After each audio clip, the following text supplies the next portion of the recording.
दोस्तों, हमारा देश सैन्य और हथियारों के क्षेत्र में निरंतर नई ऊंचाइयां छू रहा है। इस क्षेत्र में अब भारतीय कंपनियां भी बढ़ चढ़कर हिस्सा ले रही हैं। हिंदुस्तान एरोनॉटिक्स लिमिटेड के बाद अब पहली बार टाटा समूह जर्मनी के सहयोग से भारत में सैन्य विमान का विकास और निर्माण करेगा। ये पहली बार होगा जब कोई भारतीय निजी संस्था पूर्ण सैन्य श्रेणी का विमान बनाएगी। अब तक भारत में हिंदुस्तान एरोनॉटिक्स लिमिटेड ही विमानों का निर्माण करती आ रही है। जर्मन जेट को विकसित करने में चीन के साथ हालिया तनाव के बाद चीन सीमा की निगरानी को देखते हुए खास आवश्यकताओं पर ध्यान दिया गया है। जर्मन कंपनी ग्लोब एयरक्राफ्ट ने डिजाइन का विवरण तो अभी साझा नहीं किया है, लेकिन इस विमान का जर्मन G180 SPN पर आधारित होने की संभावना है। ग्लोब एयरक्राफ्ट एक जर्मन विमान निर्माता है जिसे ग्लाइडर और सामान्य विमानन में विशेषज्ञता हासिल है। TASL यानी टाटा एडवांस्ड सिस्टम्स लिमिटेड का कहना है कि भविष्य में सशस्त्र बलों की आवश्यकताओं को ध्यान में रखते हुए ये निवेश किया गया है। भविष्य के विमानों के निर्माण के लिए एक विनिर्माण संयंत्र स्थापित किया जाएगा।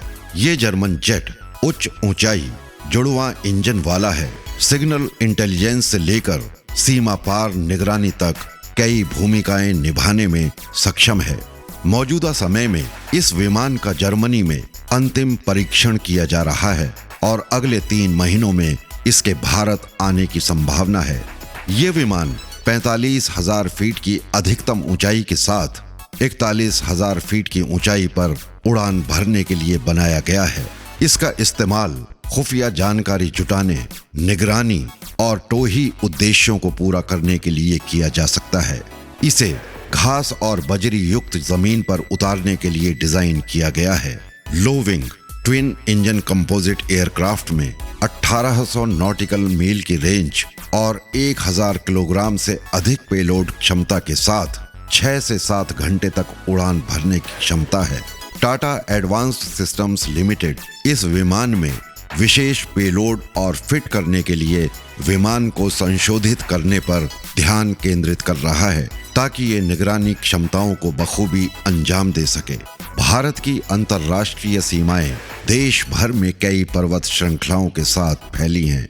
इसलिए इस तरह की जरूरतों को पूरा करने वाले विमानों के लिए भारत को विदेशी कंपनियों पर निर्भर रहना पड़ता है। जर्मनी से ऐसी प्रौद्योगिकी मिलने पर भारत को विदेशी आपूर्तिकर्ताओं पर निर्भर नहीं रहना पड़ेगा, क्योंकि TASL देश में ही किसी भी पेलोड को संशोधित करने और फिट करने में सक्षम होगा।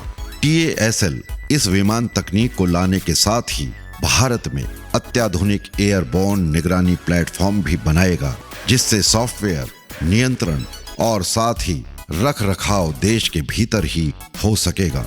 इसके अलावा रक्षा मंत्रालय ने 2021 के एजेंडा में मेक इन इंडिया अभियान के तहत यूरोपियन कंपनी एयरबस से 56 medium lift military transport aircraft C295 परिवहन विमान की खरीद को भी सूचीबद्ध किया है।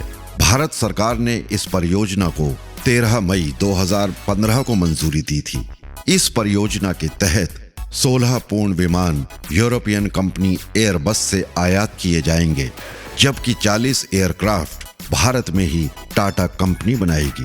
दोस्तों, अब इस वीडियो को यहीं समाप्त करते हैं। मिलते हैं अगले वीडियो में किसी नए विषय के साथ। धन्यवाद।